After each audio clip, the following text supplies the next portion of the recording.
அதாவது இந்த கிசுகிசுங்கிறது எல்லா காலத்திலயுமே இருக்கு. பட் நாம எப்படிங்கிறது தான் முக்கியம். இப்ப எங்களுடைய வலைபேச்சு எடுத்துக்கிட்டீங்க அப்படின்னா, எந்த காலத்திலும் வந்து பர்சனல் விஷயங்களை வந்து நம்ம கேரி பண்ணவே மாட்டோம். சினிமா துறையில வந்து பல்வேறு விதமான செய்திகள்லாம் இருக்கும்.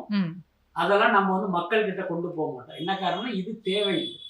இவருடைய அந்தரங்கம் இந்த சொசைட்டிக்கு வந்து எந்த வகையிலும் அவசியம் இல்லைங்கிற ஒரு புரிதல் இருக்கிறதால நம்ம அந்த மாதிரி பண்றது இல்லை. ஆனா ஒட்டுமொத்த ஊடகத்தை பார்த்தீங்க அப்படின்னா, இப்ப விகடன் போன்ற ஒரு சில பத்திரிகைகள் மட்டும்தான் இந்த கண்ணியத்தை வந்து கடைபிடிக்கிறாங்க.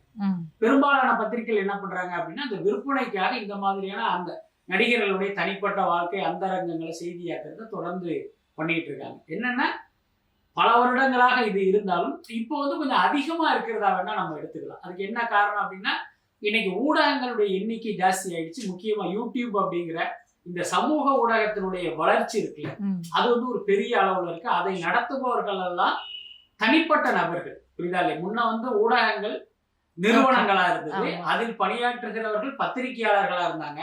அவங்களுக்கு பாத்தீங்கன்னா ஒரு ஜேர்னலிஸ்டா இருக்கும்போது அதுக்கான எத்திக்ஸ் வந்து அவங்களுக்கு தெரியும். அதை தாண்டி வந்து அவங்க எதுவும் பண்ண மாட்டாங்க. ஆனா இன்னைக்கு ஊடகங்கள் மக்கள் கையில போயிடுச்சு. அந்த மக்களில் பாத்தீங்கன்னா இந்த மலிவான புத்தி கொண்ட ரசிகனும் அடக்கம்.